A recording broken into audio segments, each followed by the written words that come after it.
memahaminya bukan hambatan, bukan beban. Itu jawaban dari keinginan kita. Sebab kalau Anda nggak minta, nggak akan dikasih. Kalau bukan untuk maslahat, nggak akan diujikan. Itu pun kita mampu gitu. Itu indahnya. Maka di sini Allah katakan rizqan lakum. Rizki itu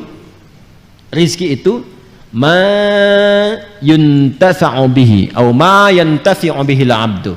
Segala yang bisa dimanfaatkan. Saya ulangi, rizki itu definisi asalnya segala yang bisa dimanfaatkan. Pada awalnya segala yang bermanfaat. Ya. Jadi kita belum bicara tentang bagaimana cara meraihnya. Pelan-pelan. Jadi asalnya semua yang kita bisa manfaatkan yang telah Allah siapkan itu disebut dengan rizki nama umumnya. Paham? Baik. Kalau gitu saya namanya rizki bisa dimanfaatkan. Sudah, tahan sebentar. Pertama, sudah kita definisikan segala yang bermanfaat atau bisa kita manfaatkan. Lalu apa wujudnya? Dan bagaimana cara mendapatkannya? Saya akan turunkan beberapa ayat agar mudah kita memahaminya. Nanti kalau sudah masuk ke ayat itu, barangkali kita tidak akan urai lagi atau kita hanya ingatkan dengan singkat. Pertama, hukum rizki Allah telah tetapkan aturannya. Saya ulang, hukum rizki Allah telah tetapkan aturannya sebagai berikut. 1.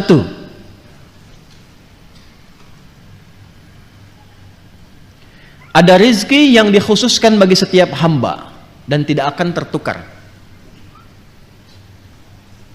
Ada rizki yang dikhususkan pada setiap hamba dan tidak akan tertukar. Kuotanya pas. Ya. Dan ini ditetapkan sejak ruh ditiupkan. Tepatnya sejak usia 4 bulan dalam kandungan. Jadi begitu usia 4 bulan dalam kandungan, Allah perintahkan malaikat untuk menuliskan ketetapan rizki yang telah Allah tetapkan untuk hamba itu. Dalilnya hadis Nabi SAW yang paling ringan aja ya, yang sering dibaca. Al-Arba'in An-Nawawiyah, coba ya, karya Al-Imam An-Nawawi. Bisa di googling juga, klik Al-Arba'in, hadis nomor 4. Hadis nomor 4 riwayat sahabat Abdullah bin Mas'ud radhiyallahu taala anhu. Qala an Abi Abdurrahman Abdullah bin Mas'ud radhiyallahu taala anhu. Qala qala Rasulullah sallallahu alaihi wasallam, inna ahadakum yujma'u fi batni ummihi 40 yawman nutfah. Rahmukallah. ثم يكون مثل ذلك علقة ثم يكون مثل ذلك مضغة ثم يرسل إليه الملك فينفخ فيه الروح ويؤمر بكتب 40. Yang pertama bikatbi rizqihi. Baik. Sungguh setiap kalian akan dibentuk dalam perut ibundanya. Setiap anak Adam yang tercipta ada proses dulu berlangsung di perut ibundanya. 40 hari pertama proses perpaduan antara spermatozoa dengan ovum berproses. Kemudian 40 hari yang kedua berbentuk alaqah, zigot mulai menempel di dinding rahim, ada proses yang kedua tahapannya. 40 hari ketiga 120 hari, usia 4 bulan mulai berbentuk mudghah, seperti daging keratan yang sudah mulai ada bentuk. Usia 4 bulan ini 120 hari Allah perintahkan malaikat untuk meniupkan roh. Jadi 4 bulan dalam kandungan roh ditiupkan. Lalu diperintahkan untuk menetapkan 4 hal. Dari 4 ini, ketetapan yang pertama adalah bikatbi rizqihi, menetapkan rizkinya dari mulai ia saat itu berkehidupan sampai wafat. Ya, sampai dengan wafat. Ingat ya. Jadi ini yang tidak akan tertukar. Ada putri yang tertukar, ada menteri yang ditukar, ya kan? Ada apa lagi itu? Pekerjaan yang tertukar, tapi tidak akan pernah ada rizki yang tertukar. Jadi kalau sudah tahu dapat bagiannya, paham hadis ini satu aja, satu kalimat, rizki tidak akan tertukar. Kalau tidak tertukar, satu, nggak perlu takut kekurangan rizki. Karena setiap kita itu sudah dijamin sampai wafatnya. Yang kedua, awas hati-hati, bukan jenis rezekinya. Ini yang saya maksudkan. Yang kedua, tidak perlu iseng mengambil rezeki orang lain. Karena setiap kita ada bagiannya. Dan itu tidak akan tertukar. Jadi Allah tuh menjaminnya begini misalnya. Saya spidol aja lah, saya contohkan. Atau madu boleh lah. Wah nih. Lihat baik-baik. Ini si A, ini si B. Jelas ya? Bagian ini telah tetap nih. Misal, ini 100 juta. Jelas? Yang ini pun misal 100 juta. Walaupun ketetapan Allah ini sifatnya gaib ya, sesuai dengan maslahat. Kadang-kadang yang ini cuma 1 juta. Kadang-kadang demikian. Ya. Asi keluar tuh, pakaian masuk, harganya 1 juta, meninggal misalnya. Bisa jadi demikian. Ya. Ada yang 1 triliun, ada yang macam-macam sesuai dengan kemaslahatan hidupnya yang ditetapkan oleh Allah untuk membuat dia lebih dekat dengan Allah. Tinggal manusianya memanfaatkan itu atau tidak. Ini 100 juta contoh, ini pun 100 juta contoh. Ini hukumnya masing-masing sudah dapat bagian. Dan hukumnya tidak akan tertukar. Karena tidak akan tertukar, maka rezeki di sini pun nggak akan bertambah, nggak akan berkurang. Tetap aja 100 juta. Paham nggak? Jadi kalaupun ngambil ke sini misalnya 10 juta, 100 juta, ngambil 10 juta, nambah nggak? Kalau hitungan manusia matematika nambah 10 juta, jumlahnya 110 juta. Tapi tahukah Anda, sebetulnya bagian rezekinya tidak akan bertambah. Tetap ketika dia telah mengonsumsi 100 juta, meninggal. Yang 10 jutanya nggak akan pernah dia bisa pakai. Tapi dia hanya membawa dosa 10 juta dari yang ini. Dan 10 juta ini akan dibalikan ke sini, akan kembali ke sini. Akan balik itu ya dengan cara-cara yang berbeda. Tapi ini akan menyimpan dosa 10 juta kalau tidak dia tobati dan tidak dia kembalikan, ini akan dia bawa sampai hari kiamat. Paham nggak? Nah, nanti rizki-rizki ini aturannya sangat indah. Jadi kalau kita sudah paham seperti ini, nggak usah iseng mengerjakan perbuatan-perbuatan tercela. Jadi kalau kita benar cara memahami Qur'annya, nggak ada pencurian, ya, nggak ada penipuan. Sebab itu hanya buang-buang waktu dan menyulitkan hidup saja. Makanya kan kadang-kadang langsung dibuktikan di depan pandangan kita. Orang korupsi kan, ngambil harta orang kan, ditangkap misalnya oleh penegak hukum. Setelah itu kena TPPU misalnya, diambil lagi semua, dibalikin lagi. Itu contoh dunianya. Paham nggak sampai sini? Kalau sudah mengerti, tidak boleh ada satupun yang belajar dengan saya melanggar ketentuan ini. Hindari, hati-hati. Ajak-ajakan untuk mencuri, menipu, korupsi dan sebagainya jauhi. Siap? Karena hakikatnya perbuatan menyimpang itu hanya akan menyulitkan diri sendiri. Tidak akan menambah sesuatu. Jadi kalau Anda mau kumpulin pun sampai 100 triliun, apa kira Anda akan hidup sampai mengonsumsi itu? Belum tentu. Ya, kadang-kadang saya heran juga pada orang-orang yang demikian. Ya, kumpulin, makannya tetap 3 piring juga sehari. Kadang-kadang yang paling kasihan makan cuma 1 piring dibatasin lagi. Ya kan? Ya, karena faktor-faktor tertentu bukan yang positif. Jelas. Nah, itu satu. Yang kedua, Allah telah menetapkan itu semua dengan ketentuannya sejak di alam langit. Itu ada di Quran surah ke-51 ayat 18. Quran surah ke-51 ayat 18. Wa fis samaa'i rizqukum wa ma tu'adun. Ayat 22, maaf, 18-nya untuk istighfar, 22-nya untuk rizki. Quran surah 51 ayat ke-22. Wa fis samaa'i rizqukum wa ma tu'adun. Ada ayatnya? Paling kanan agak ke bawah. Wa fis samaa'i rizqukum wa ma tu'adun. Perhatikan cara membacanya. Wa fis samaa'i rizqukum wa ma tu'adun.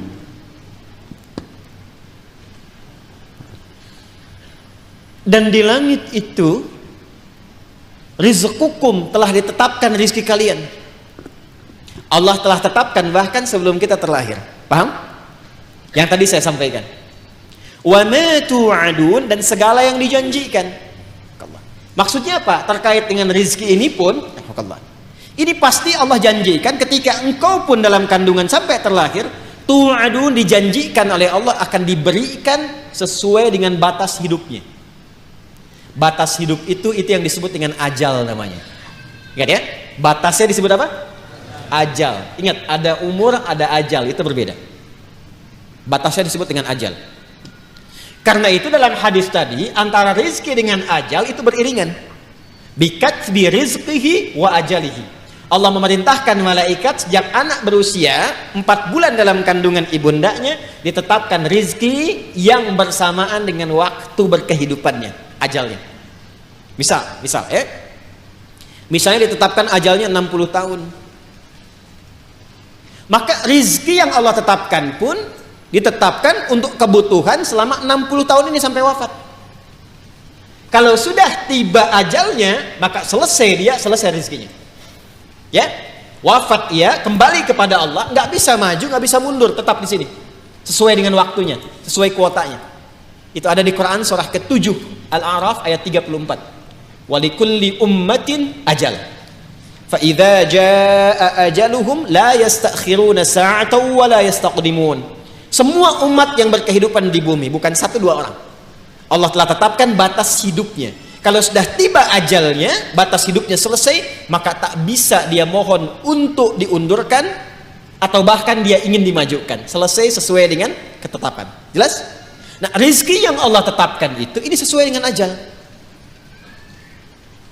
Cara mengisi ajal itu yang disebut dengan umur namanya. Di umur cara kita mengisi dengan ajal itu batas usianya. Paham? Nanti lain waktu kalau sudah masuk ayat tentang umur baru saya terangkan apa itu umur ya. Nah sekarang rizkinya ditetapkan di langit. Kita diberikan tugas di mana? Di bumi, al-ard. Ini dia. Dijanjikan oleh Allah, diturunkan ini, diberikan kepada kita. Kita hidupnya di sini, rizki ditetapkan di langit, diturunkan di bumi. Baik ya. Sekarang kita di mana? Di Masjid Al-Ihsan. Bumi kan luas. Ya. Kita di mana sekarang? Di Masjid Al-Ihsan. Masjid Al-Ihsan. Jadi kalau ini bumi begini, di sini tik aja. Ya kan? 1 titik ya. Baik. Pelan-pelan. Kita ada di Masjid Al-Ihsan. Jaka Setia, ambil besarnya Bekasi lah. Itu pun selatan gitu kan? Ya kan? Belum yang timur, yang utara, yang barat kan? Ya itu pun selatan. Itu Bekasi. Anda bisa bayangkan nggak? Itu pun masuk Jawa Barat. Itu pun masuk Jawa. Ya kan? Kalau negaranya apa? Indonesia. Apakah di bumi cuma Indonesia saja? Tidak ya? Anda bisa bayangkan satu Indonesia saja ada berapa titik? Ada berapa pulau? Ada berapa kecamatan, kelurahan, berapa desa dan sebagainya. Nah, yang ingin saya sampaikan adalah Allah sudah jamin dimanapun kita berkehidupan, Allah tetapkan rizki itu akan diturunkan, akan diberikan. Nah, yang perlu kita tahu, kita harus bertanya, ya Allah, bagaimana cara Engkau menurunkannya supaya aku bisa mengetahui aku telah mendapatinya? Paham? Maka Allah turunkan kepada kita lewat ketentuan yang disebut dengan ikhtiar, itu namanya. Ikhtiar.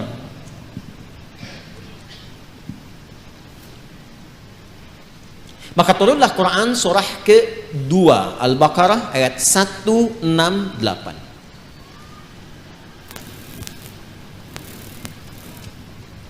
Paling kanan sebelah bawah. Sudah? Ini hukum umum. Bagi siapapun manusia di muka bumi yang berkehidupan, ini hukumnya. Kalau ingin dapatkan rezeki, ini ada caranya. Ini yang umum dulu ya, yang umum dulu. Ya ayyuhan nasu, ada?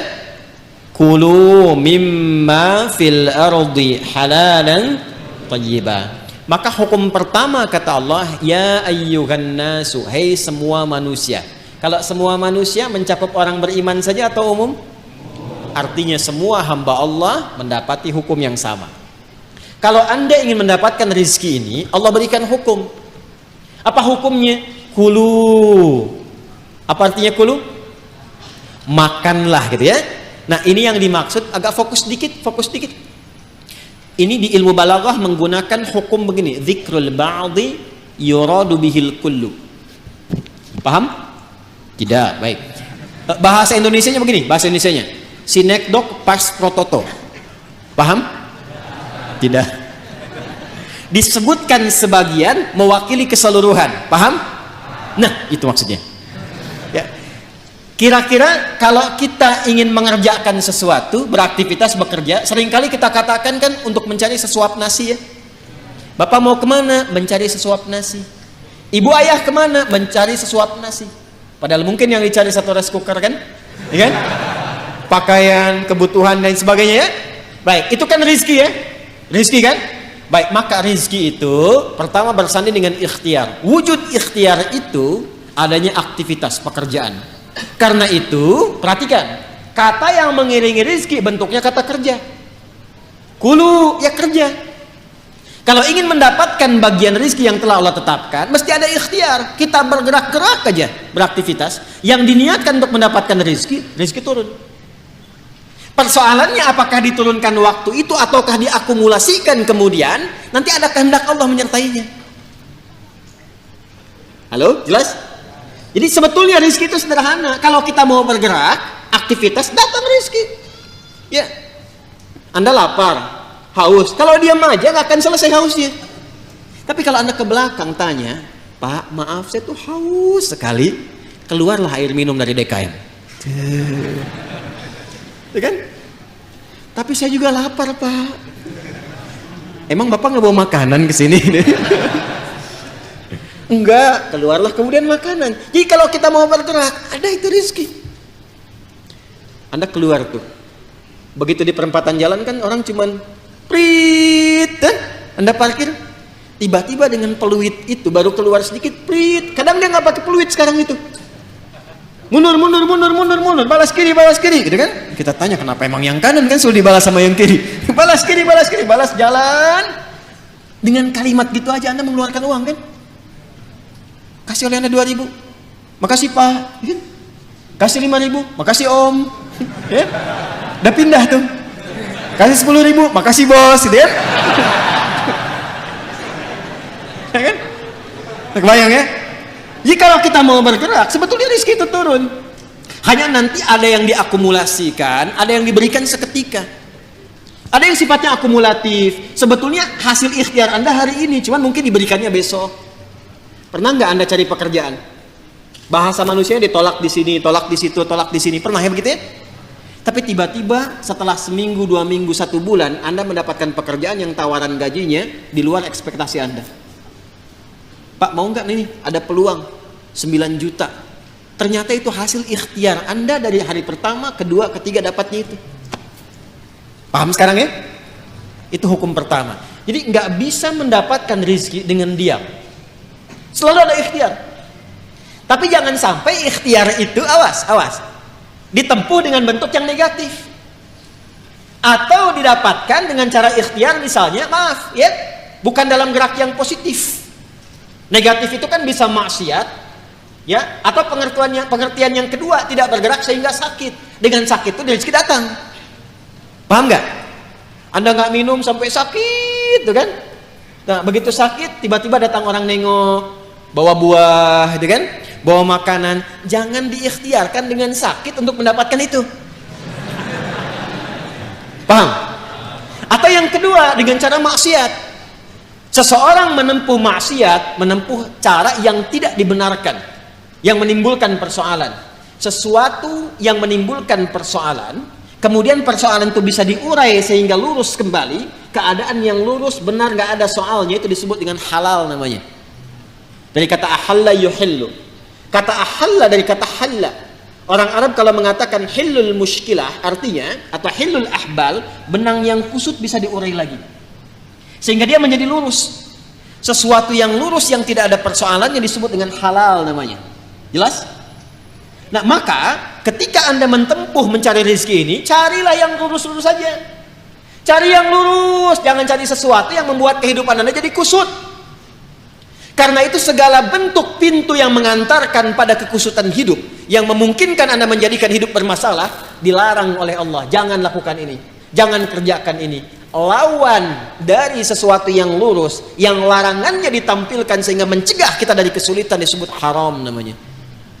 Karena itu dihadirkan lawan halal itu dengan haram. Halal pada asalnya menunjuk pada keadaan lurusnya, sedangkan haram hukum pencegahannya. Saking sayangnya Allah kepada kita, saya inginkan hidupmu itu lurus, jangan ada masalah. Jangan sampai kamu bapaknya yang korupsi, anaknya yang dibully.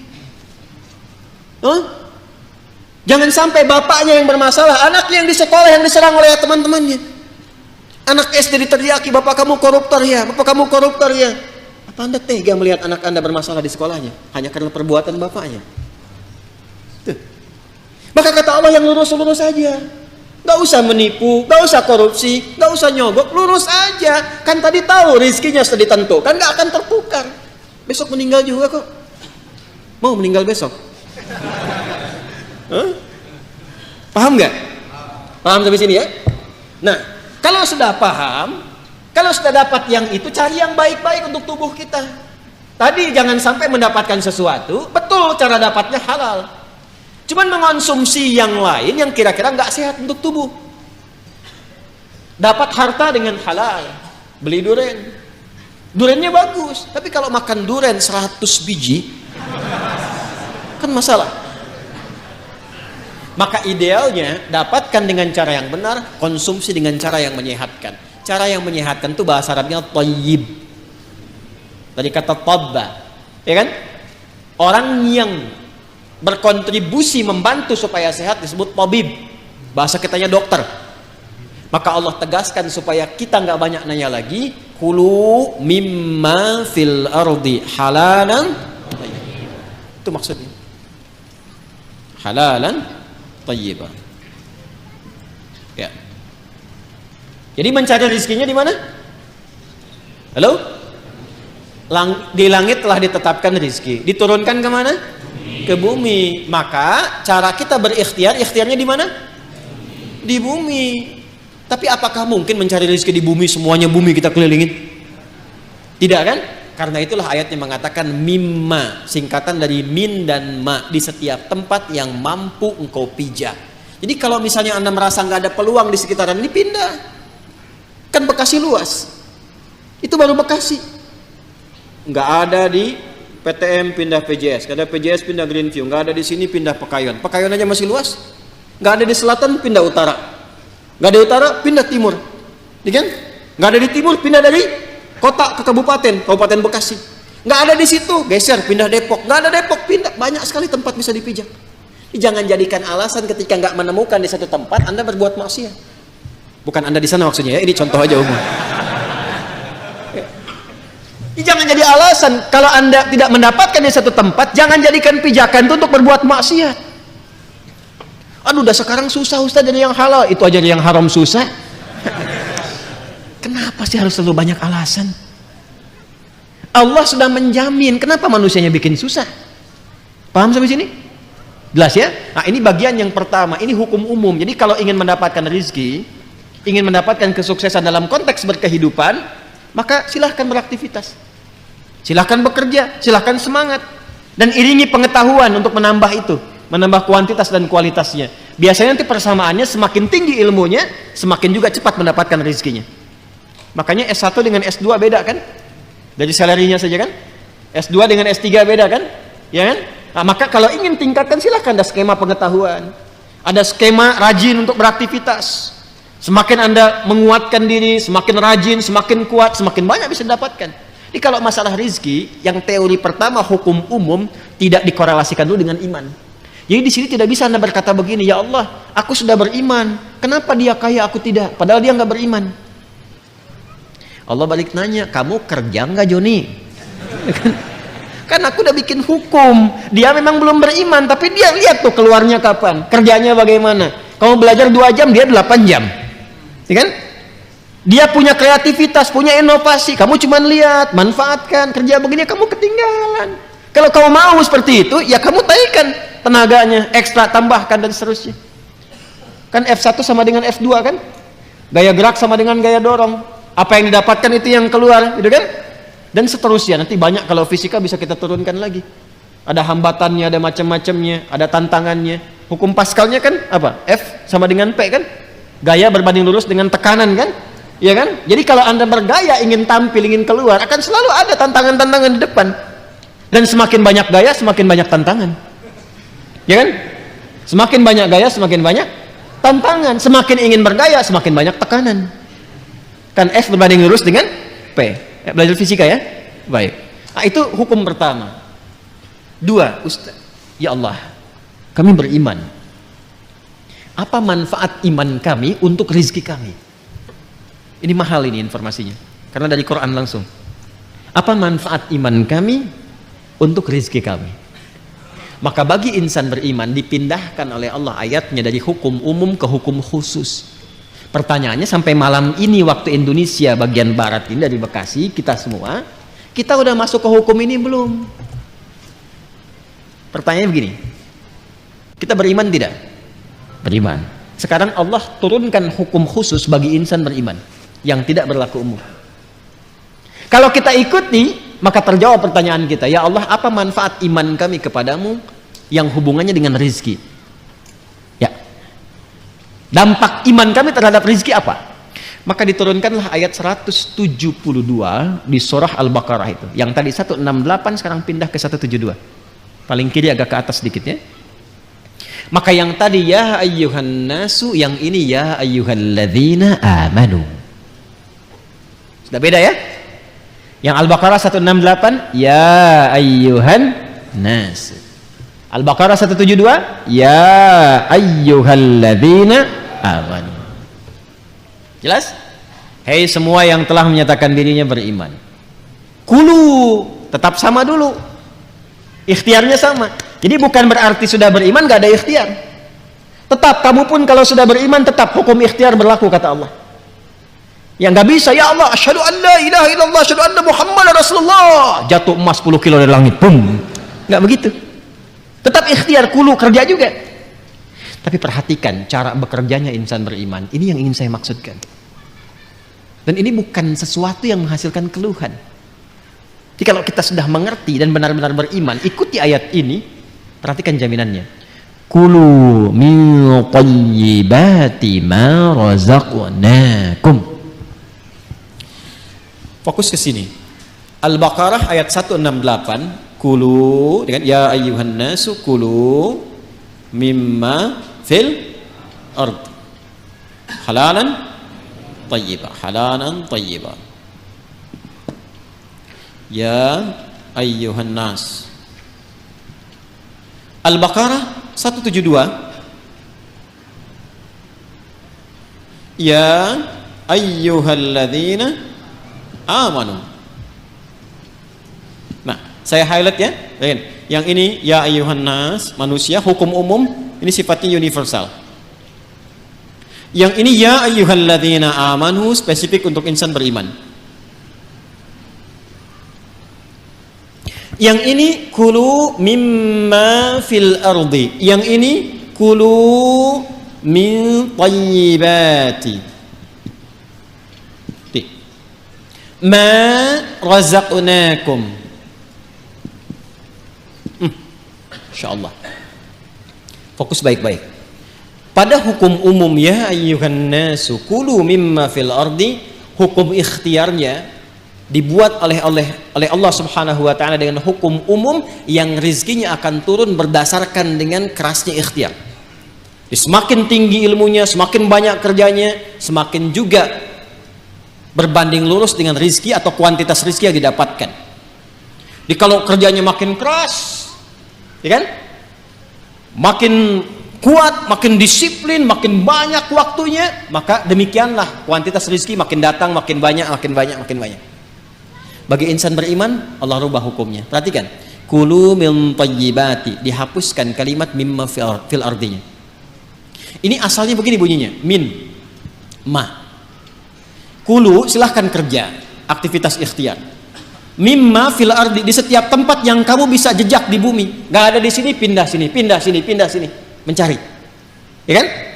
Bagi insan beriman yang benar imannya, oleh Allah dihilangkan kalimat ininya, maksudnya tidak digunakan kalimat ini. Kulu langsung pindah ke sini. Kata thayyibnya dijamakkan berbentuk thayyibat. Dibuang halalnya, dimunculkan kata thayyibnya dalam bentuk jamak. Kulu min thayyibati ma razaqnakum. Dan yang paling dahsyat diganti kata mimma fil ardi dengan kalimat ma razaqnakum. Perhatikan cara menerjemahkannya. Kalau kita baca Quran, bacanya begini, ya ayyuhalladzina amanu kulu min thayyibati ma razaqnakum. Tapi kalau kita terjemahkan, cara membacanya begini. Hai semua insan beriman, ma razaqnakum, telah banyak aku siapkan. Dengan keagunganku aku telah siapkan rizki untukmu. Jelas? Paham gak sampai sini? Nah, bagaimana cara mendapatinya? Maka mencarilah, berikhtiarlah untuk mendapatkan aku yang telah siapkan itu, yang telah aku siapkan itu dengan imanmu. Bagaimana ya Allah cara mencari rizki dengan iman? Pertama, Allah buang pada bagian kedua kata halal yang gak disebutkan. Yang ini halalan thayyibah, yang ini dibuang kata halalnya. Tidak ditemukan kata halal. Ya ayyuhalladzina amanu kulu min thayyibati, halalnya kemana? Kenapa dibuang kata halal? Karena bagi insan beriman itu, imannya sudah otomatis membimbing ia pada segala yang halal. Pengertiannya apa? Pengertiannya, setiap insan beriman itu mustahil mencari yang haram. Jadi kalau kita insan beriman selalu terpikir mencari yang halal, itu rizkinya Allah akan dekatkan kepada kita sehingga tidak lelah mencarinya. Itu maksudnya. Jadi sekarang kalau mau kerja, kalau mau cari apapun, yang dibayangkan pertama kali jangan sulitnya dulu, jangan capeknya, jangan jauhnya, yang dibayangkan halalnya. Ya, jadi yang terbayang itu apa yang dihalalkan oleh Allah. Konsultasi ke ulama, lihat bakat Anda, minta sama Allah. Kalau Anda lakukan ini, kata Allah, aku mudahkan engkau mendapatinya, bukan engkau lelah mencarinya.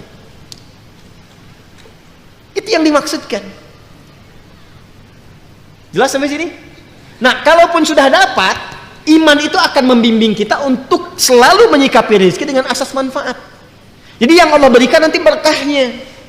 Dan berkah itu nggak dilihat pada banyaknya.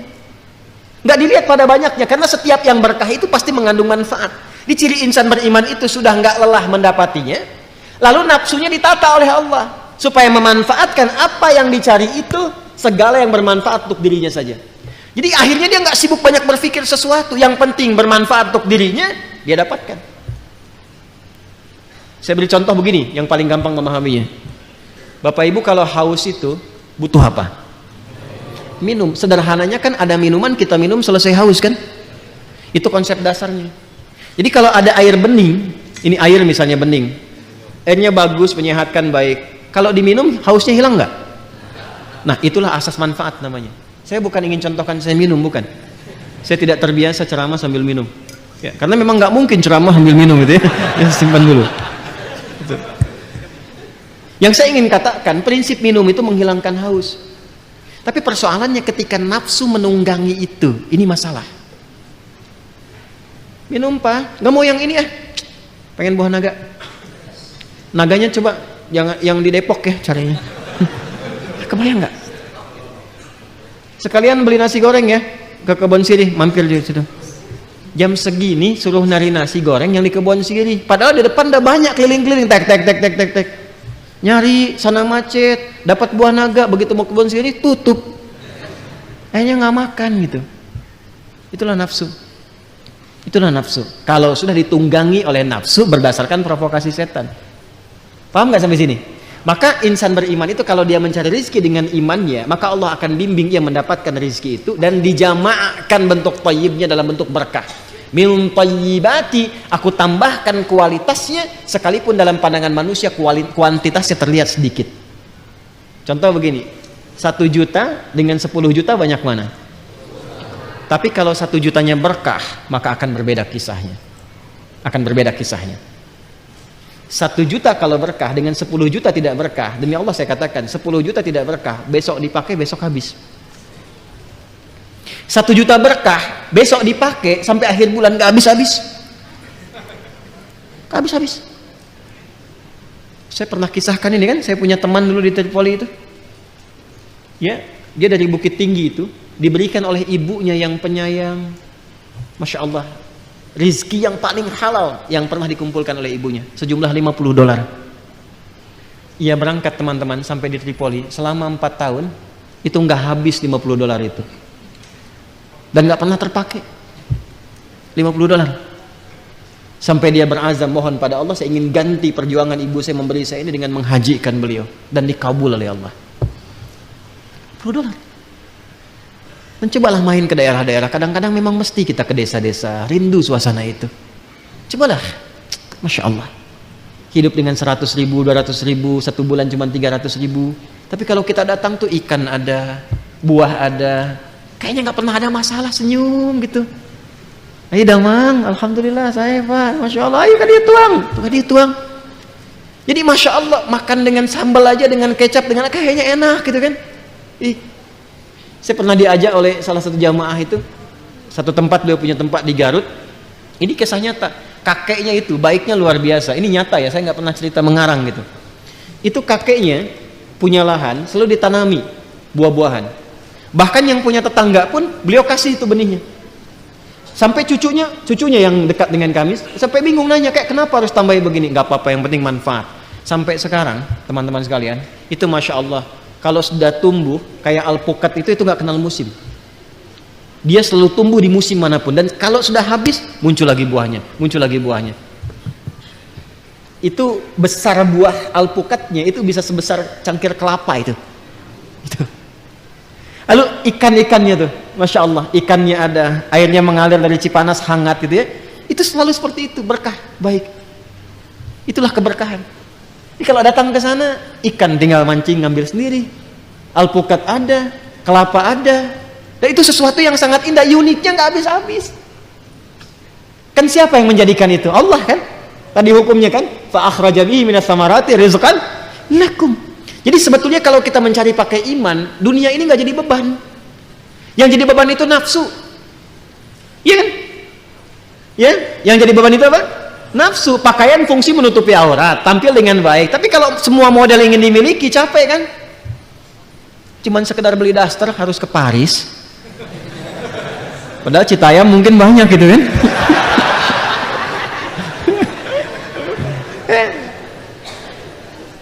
Beli tas, ya, beli sepatu, Cibaduyut banyak gitu. Jauh-jauh ke Amerika, begitu pulang dilihat made in Cibaduyut. Ya, saya tidak mengatakan harus tidak boleh kesini kesana, bukan. Yang ingin saya katakan adalah kadang-kadang kita harus menempatkan diri, apa yang kita butuhkan itu ini konsumsi. Kalau cuma memenuhi nafsu jadi beban nantinya. Jelas gak?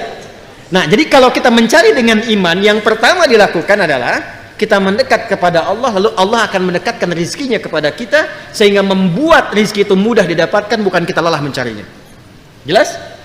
Yang kedua, insan beriman selalu berpikir mencari yang halal dan menjauhi segala yang tidak disukai oleh Allah Subhanahu wa ta'ala. Riba jauhkan, tipu menipu, sogok menyogok jauhkan. Maka ketika itu dijauhkan, keberkahan yang Allah berikan. Baik, saya sempurnakan sedikit ya, sedikit saja. Sekarang kita bertanya, ya Allah, ada shortcutnya nggak? Ya, ada shortcutnya nggak untuk mendapatkan itu? Maka disampaikanlah oleh Al-Quran, diberikan dua jalan yang paling utama. Ini jalan cepat untuk mendapatkan rezeki. Setidaknya ditemukan dua jalan dalam Al-Quran untuk cepat mendapatkan rezeki dari Allah Subhanahu wa ta'ala. Satu, melalui amal saleh. Melalui apa? Amal saleh. Jangan salah ya, amal saleh itu mendatangkan rezeki. Ingat itu, amal saleh mendatangkan apa? Rezeki. Ya. Kumpulan amal saleh itu, kumpulan amal saleh yang pernah saya terangkan disebut takwa namanya jalannya. Jadi kalau Anda bisa menggabungkan iman dengan takwa, itu jalan tercepat untuk mendatangkan rizki, bahkan dari sisi yang tidak kita duga. Jalan cepat mendatangkan rizki, bahkan dari sisi yang tidak kita duga. Lihat ayat tadi, rizki Allah tetapkan di mana tadi? Di langit. Diturunkan kemana? Ketika Anda mampu memadukan iman dan takwa, dibukalah pintu langit dan bumi sekaligus. Kalau tadi kan rizki di langit kan, kita hidup di bumi ya, diturunkan dari langit ke bumi kan. Ketika Anda mampu memadukan iman dan takwa, maka dibuka pintu rizki di langit dan bumi. Itu dalilnya Quran surah ke-7 Al-A'raf ayat 96. Walau anna ahlal qura amanu iman wattaqau, takwa, la fatahna 'alaihim barakatim minas sama'i wal ardh. Kalaulah ada satu penduduk negeri, nggak tanggung-tanggung kata Allah, bukan 1-2 orang, satu penduduk negeri. Kalau mau nanti, kalau bisa begini ya, ta'lim kita ini harus punya database nih. Nanti berangkat bareng-bareng. Siapa yang dari Tangerang, kumpul bareng-bareng, bikin grup, berangkat sama-sama. Nggak apa-apa. Yang dari Citayam, Bojongkoneng, sini datang sini apa? Cari angkot sini kan? Ya kan? Belajar, ngaji bareng-bareng. Nanti Anda praktekkan di tempat itu, kumpul bareng-bareng, praktekkan, tingkatin iman, tingkatin takwa, ke masjid sama-sama, ibadah sama-sama. Apa yang terjadi? Kata Allah, la fatahna 'alaihim barakatim minas sama'i wal ardh. Pintu berkah di langit dan di bumi dibuka. Karena itu kalau sudah takwa, kaidahnya sudah lompat, bukan nas lagi, bukan ya ayuhan nas lagi, bukan ya ayuhan ladina amanu lagi. Sekarang kaidahnya khusus untuk insan muttaqin. Karena itu ketika disebutkan takwa, itu datangnya cepat, bahkan dari sisi yang tidak kita duga. Wa may yattaqillaha yaj'al lahu makhraja wa yarzuqhu min haitsu la yahtasib. Quran surah 65 di akhir ayat kedua sampai awal ayat ketiga. Itu maksudnya.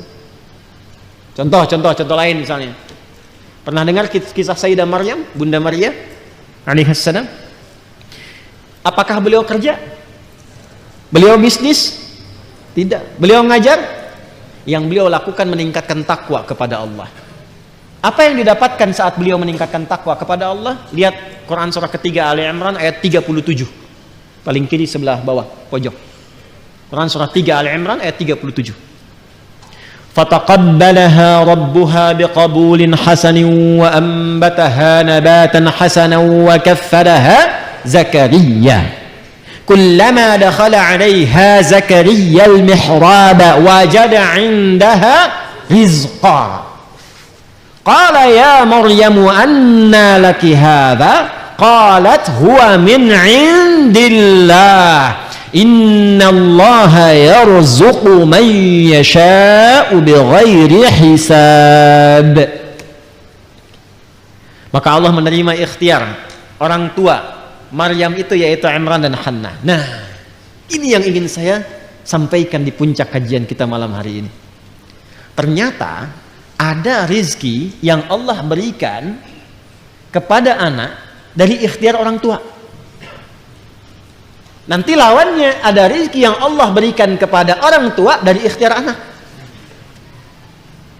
Yang dari orang tua ke anak ada di Al-An'am, Quran surah ke-6 ayat 151. Yang dari anak ke orang tua di Al-Isra surah 17 ayat 31. Nanti kalau sudah sampai ayatnya kita detil ngajinya. Kan baru di Al-Baqarah ayat 22 kan? Ya.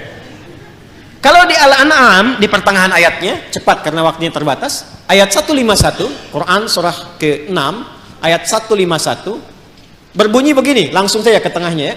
Nahnu narzuqukum wa iyyahum. Wala taqtulu auladakum min imlaq, ya. Kemudian nahnu narzuqukum wa iyyahum. Di Al-Isra, Quran surah ke-17 ayat 31, ayatnya berbunyi nahnu narzuquhum wa iyyakum wala taqtulu auladakum khasyata imlaq. Ada? Ya, nahnu narzuquhum ini nahnu narzuquhum wa iyyakum. Yang ini rezeki yang Allah berikan pada orang tua ngalir ke anak. Yang ini rezeki yang Allah berikan ke anak, dampaknya ke orang tua. Pada yang pertama itu yang umum. Rezeki yang Allah berikan pada orang tua ngalir ke anak. Bapak kerja, yang makan siapa? Anak kan? Ya kan? Bahkan istri dapat kan? Uang istri, uang suami, uang istri, gitu. Tapi kan istri dan suami mengolah, anak-anak dapat makan kan? Yang kerja ayahnya, yang ngolah ibunya, yang makan anaknya. Itu yang dimaksudkan yang pertama, Al-An'am itu ayat 151. Jadi jangan takut kalau diberikan keturunan, jangan takut kehilangan rezeki, jangan takut gak bisa makan. Ini sejak peristiwa zaman jahiliyah itu, kalau melihat anak misalnya dikaruniai oleh Allah, tambah anak, dia takut gak bisa makan, dia bunuh. Tapi ayatnya turun dengan sifat umum. Seakan memberikan kesan, bukan hanya sekarang, mungkin nanti akan ada yang berpikir sama.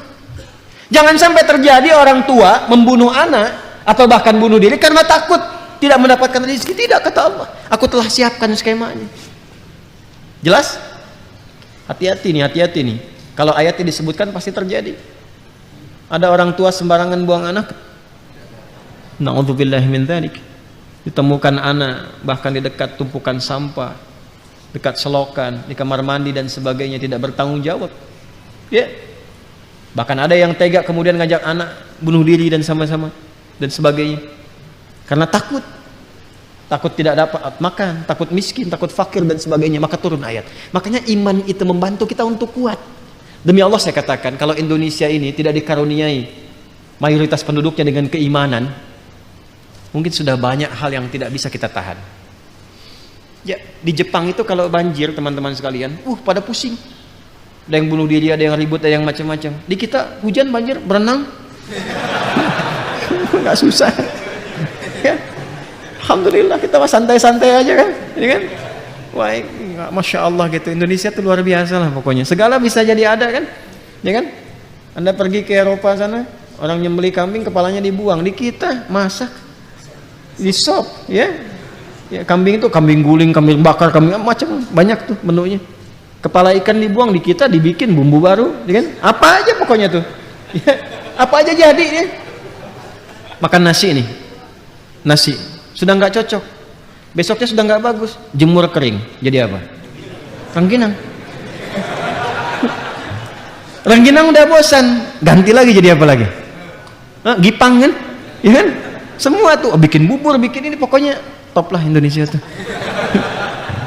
Ya. Tapi iman tuh membuat kita lebih kuat. Ya, lebih kuat. Makanya kalau kita beriman jangan takut, Pak. Kerja, aktivitas saja. Allah kirimkan. Yang bikin repot tuh kalau nafsunya banyak. Makanya didik anak itu untuk mendapatkan berkah. Jangan dididik anak mendekatkan kepada nafsu. Kalau dididik mendekatkan kepada nafsu, nanti tuntutannya ke orang tua tinggi. Ya. Anak Umar bin Khattab tuh anak presiden. Pakaiannya bolong. Karena bapaknya berusaha memberikan yang terbaik, yang ada yang itu yang tambalan karena mengejar akhirat itu. Datang kepada ayahnya mengadu. Dengan bersedih. Kenapa, Nak? Teman-temanku pakaiannya bagus-bagus katanya. Tidakkah engkau ingat kalau bahasa kita? Kita kan nanti bagusnya di akhirat. Di sini kan sementara saja. Ya, ayo nikmati dengan apa yang Allah beri. Nanti di akhirat kita lebih bagus daripada mereka. Itu bisa balik lagi dengan tertawa. Bisa nggak bikin begitu tuh? Permen. Mobil. Bisa nggak bikin begitu tuh?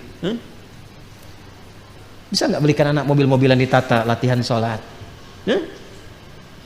Berikan sendal, katakan padanya Allah yang memberikan kita ini, titipkan sama adik. Pakai yang baik ya, pakai ke masjid, pakai sekolah dengan semangat, doakan papa ya. Pernah nggak titipkan ibu pada anaknya ketika ayahnya mau berangkat, doakan ayah ya. Coba bilang sama ayah, Pak jangan cari yang haram ya. Itu Masya Allah, anak TK kalau bisikan di telinga terjaga belum sampai kantor. Ya, paham? Itu sederhana tapi dalam gitu. Sederhana tapi dalam. Itu yang dimaksudkan itu. Nah, yang kedua gini, yang kedua ini yang mahal sekali dan saya akhiri di sini. Nahnu narzuquhum wa iyyakum. Ada rizki yang Allah tetapkan lewat anak tapi orang tua dapat. Seperti Imran dan Hannah pernah menyiapkan Maryam dan dengan itu orang tua dapat. Ibu sekarang masuk TK mahal nggak? TK ya? Saya kadang-kadang bingung juga dapat apa di TK di SD. Masuk SD mahal ya? Udah puluhan juta sekarang ya. Ya SMP demikian ya. Dan seterusnya. Mau saya kasih rumus gak di Quran yang murah? Mau? Baik ya. Maka rumusnya sederhana. Dekatkan anak ibu dan bapak sejak dini kepada Allah. Nanti Allah yang akan meringankan segalanya. Itu bahasa Quran, bukan bahasa saya. Jadi ketika Imran dan Hannah menyiapkan Maryam dalam kandungan, sudah disiapkan untuk mendekat kepada Allah. Makanya ketika Maryamnya lahir dan persiapan itu sudah sempurna, apa jawaban Allah di Ali Imran ayat 37 tadi? Fataqabbalaha rabbuha biqabulin hasanin. Kalau sampai situ diterima saja, ayatnya belum selesai. Wa ambataha nabatan hasana. Saya terima ikhtiar kedua orang tua itu, kata Allah. Dan karena saya terima, saya akan mudahkan.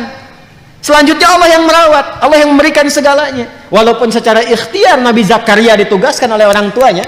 Imran kan meninggal sebelum Maryam lahir kan.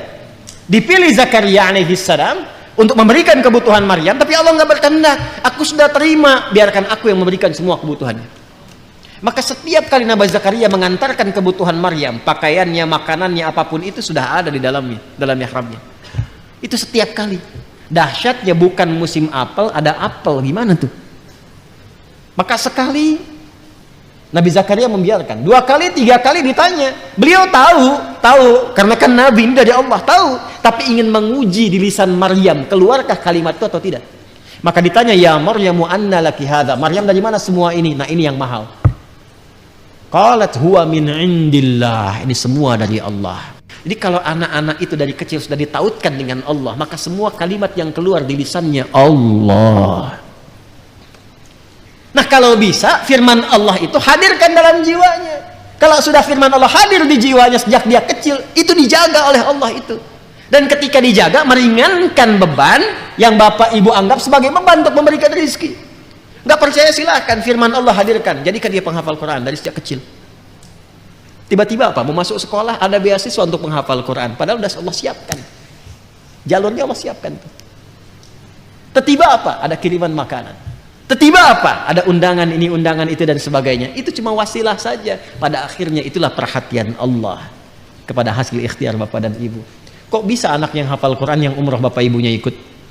Padahal dari dulu nabung nggak jadi-jadi tuh. Hah? Maka cari wasilah takwa, titipkan itu lewat anak, maka lihat apa yang terjadi setelahnya. Itu akan ringan. Ya. Cobalah, ya, coba. Dan itu akan ringan. Demi Allah saya katakan itu akan ringan. Itu yang dimaksud nahnu narzuquhum wa iyyakum. Jangan takut. Kalaupun ada Allah titipkan anak, jumlahnya berapa, laki-laki, perempuan, semua rezekinya sempurna. Tapi kalau ingin cepat, kata Allah, investasikan dari awal. Sehingga dunianya nggak terlalu capek, bebannya nggak banyak. Sekarang saya perhatikan kalau ngelihat orang tua, kok bayangannya tuh ingin dunia saja gitu. Kenapa sih takut anaknya masuk pesantren? Masuk pada diniyah, sekolah-sekolah Islam. Dan saya juga pesan tuh pada yang aktif di sekolah-sekolah Islam itu, berikan pendidikan yang benar, jangan cari dunia juga. Masa namanya sekolah Islam yang cari dunia? Bayaran mahal-mahal, ngaji Quran nggak bisa. Itu bukan sekolah Islam namanya. Ajarkan sholat dengan benar, ajarkan Quran dengan benar, jangan cari profit dunia. Nggak apa-apa mendapatkan bagian dari rezeki dunia, tapi akhirat itu utamakan. Jangan sampai bayarnya lebih mahal dari sekolah umum, tapi akhiratnya nggak dapat. Itu hisabnya besar sisi Allah Subhanahu wa taala karena bawa nama Islam. Mohon maaf ya, mohon maaf gitu. Ini mengingatkan saja. Paham? Alhamdulillah. Baik, ini yang dimaksudkan. Nah, kalau kita umum ingin cepat mendapatkan itu, nanti rajin baca Quran. Contoh, ini malam apa? Besok hari apa? Nah, ada ibadah apa? Udah pasti itu kan, malamnya Jumat, harinya Jumat, sholatnya sholat. Kebanyakan pada saat Jumat cuman sholat Jumat saja. Padahal di Jumat itu Allah telah terapkan skema memudahkan rezeki. Kan ayat Jumat itu, sholat Jumat kan 11 ayat, bukan cuma 1 ayat. Kenapa ngajinya ayat 9 aja, 10-11 yang nggak dibaca? Coba deh buka Quran surah Al-Jumu'ah, surah 62, ayat 9 sampai 11. Jangan cuma 9 aja. Kalau 9 cuma kewajibannya. Ya ayyuhalladzina amanu idza nudiya lis-salati min yaumil jumu'ati fas'au ila dzikrillahi wa dzarul bai' dzalikum khairul lakum. Baik. Teruskan, jangan cuma sampai sini. Fa idza ayat 10, fa idza qudiyatis salatu. Tuh. Itu skema ikhtiarnya. Ya, fantashiru fil wabtaghu min fadlillah. Tahan sampai situ dulu. Ayat 11 yang baca. Itu bagian rezekinya. Ikhtiar ayat 10, rezekinya ayat 11. Wa idza ra'au tijaratan aw lahwan faddu ilaiha wa tarakuka qa'ima. Qul ma indallahi khairum minal lahwi wa minat akhiri wallahu khairul raziqin. Kan ayat 11 ditutup dengan kalimat Allah yang terbaik yang memberikan rizki. Apa kaitan Jumat dengan rizki? Jadi ternyata datang Jumat itu bukan hanya duduk, mendengarkan khutbah, kadang-kadang ngantuk, sholat, lantas pulang. Bukan cuman itu. Memang kalau begitu gugur Jumatnya, kewajiban gugur. Tapi fadilah Jumat yang banyak gak dapet. Apa yang diantara yang banyak itu? Ternyata ada kaitan dengan kemudahan rizki. Kata Allah tuh kalau Anda datang Jumat, kenalan. Siapa yang duduk samping kanan kiri Anda itu? Ya, berkenalan. Setelah itu apa? Saling mengisi dalam kebaikan.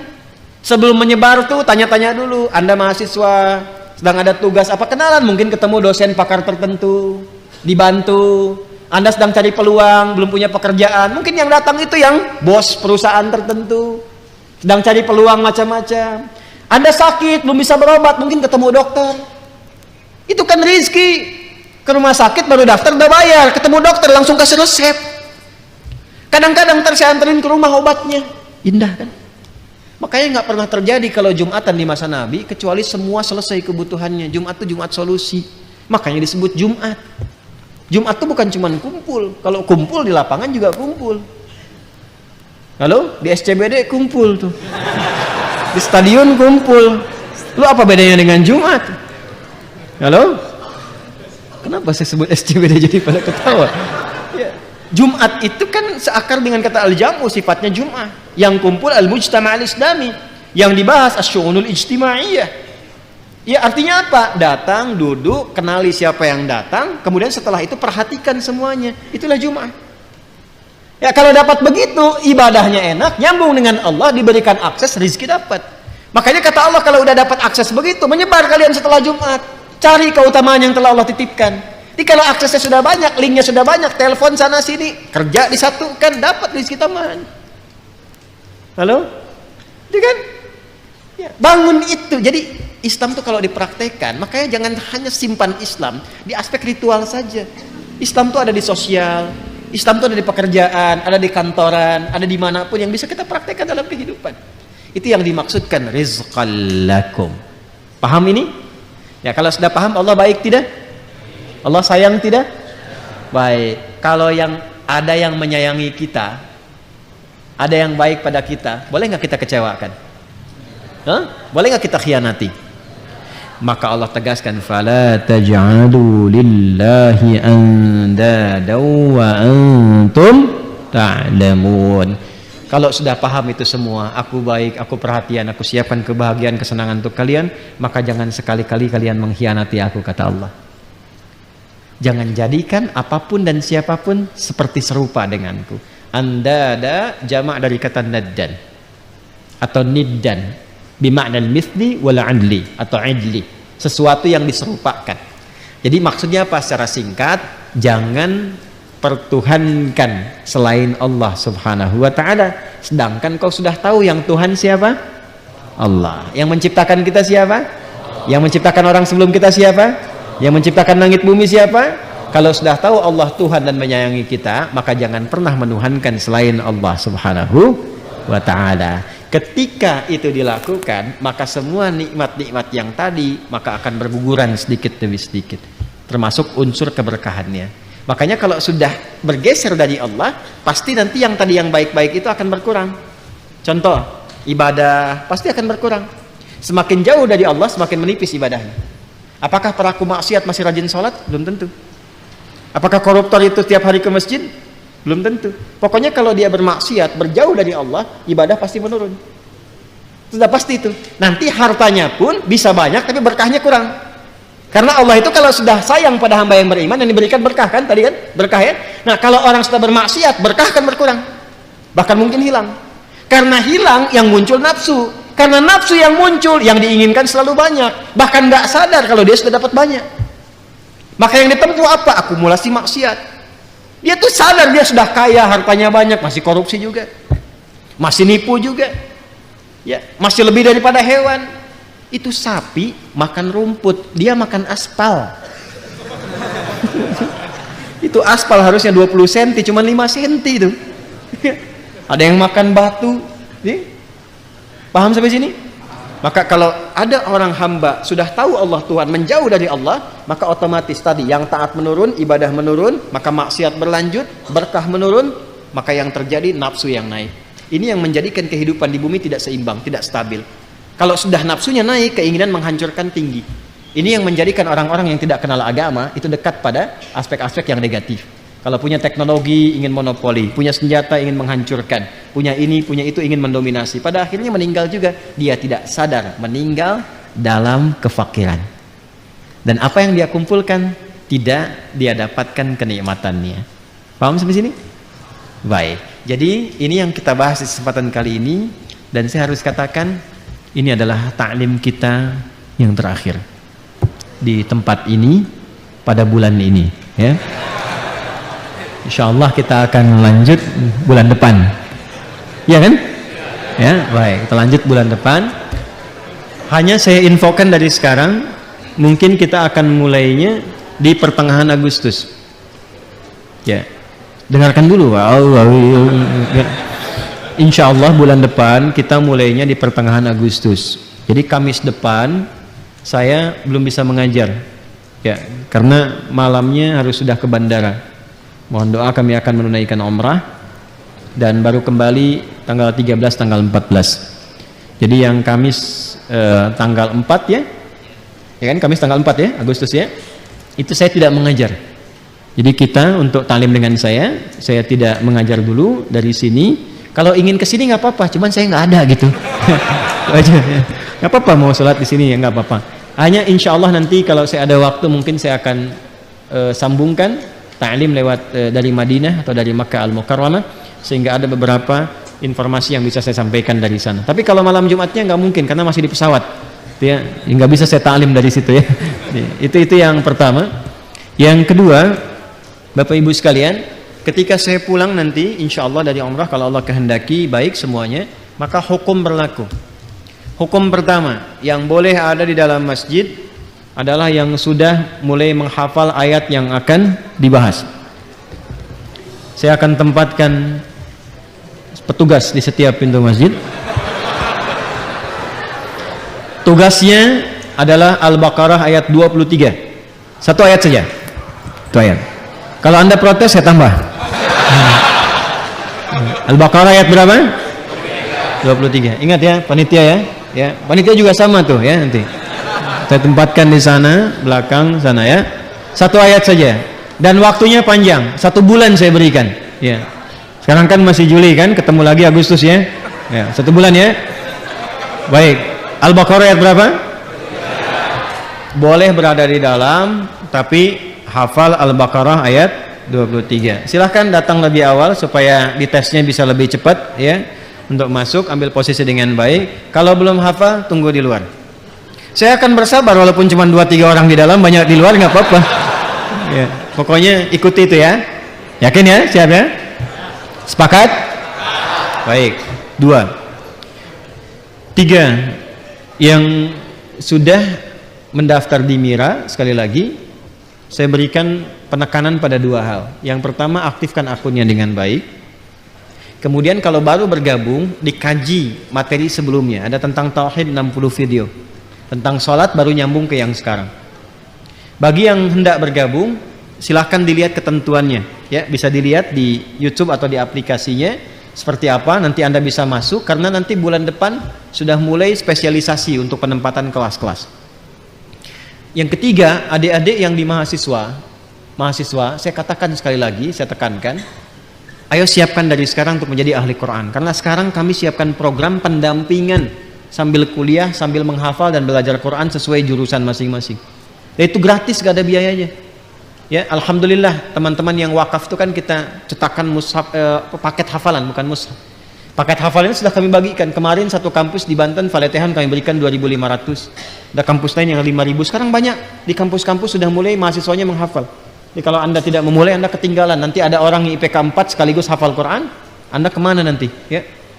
Kemudian yang selanjutnya, ini bagian yang terakhir barangkali, Bapak Ibu yang sekali lagi ingin menitipkan anaknya di pesantren, pendaftaran sudah dimulai.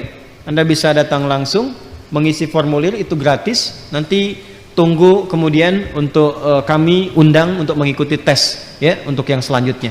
Dan saya tutup sebelum kita berdoa, bagi yang telah dihubungi admin untuk hari Senin imtihan qabul yang tahap pertama untuk beasiswa ke Tripoli, ke Libya, itu akan datang 2 utusan dari Tripoli melakukan ujian langsung secara lisan. Yang telah menerima undangan lulus pada bagian pertama, mohon jangan terlambat, jam 10 sudah berada di sini karena insya Allah akan dilakukan tes langsung oleh perwakilan dari Tripoli. Mereka insya Allah besok berangkat dari Jeddah dan sampai di Indonesia hari Sabtu, dan hari Senin akan mengadakan tes. Mudah-mudahan lulus, dan itu akan ada 2 kampus, dan dua-duanya kampus-kampus top. Satu kampus yang saya alumni dari sana, kuliah dakwah Islamiyah. Yang kedua kampus kuat untuk Quran, namanya Asmariyah. Itu kuat sekali, kalau masuk sana itu Qurannya kuat sekali, insya Allah. Jadi saya harapkan, dan semuanya gratis ya, tiketnya gratis, tinggal gratis, ada uang saku sampai dengan kembali, dan saya akan pantau sampai selesai S3 dengan izin Allah subhanahu wa ta'ala. Ini yang bisa saya lakukan. Mudah-mudahan Allah menerima kita semua, memaafkan dan mengampuni kita semua, dan menjadikan kita menjadi hamba-hamba terbaik sampai kembali kepada Allah subhanahu wa ta'ala. Bapak Ibu sekalian, demikian pertemuan di malam hari ini. Jadilah hamba yang baik, bangun silaturahim, jauhi berbagai hal yang bisa memecah belah kita semua, dan mudah-mudahan sekali lagi Allah menjadikan negeri kita Indonesia terjaga dalam kebaikan dan meridai kita semua dalam kemuliaan insyaallah. Allahumma taqabbal minna innaka antas samiul alim wa tub alaina innaka antat tawwabur rahim. Allahumma ij'alna min ahli al-Qur'an waj'alil Qur'ana sahiban lana fid dunya wa syafi'an lana fil akhirati ya arhamar rahimin.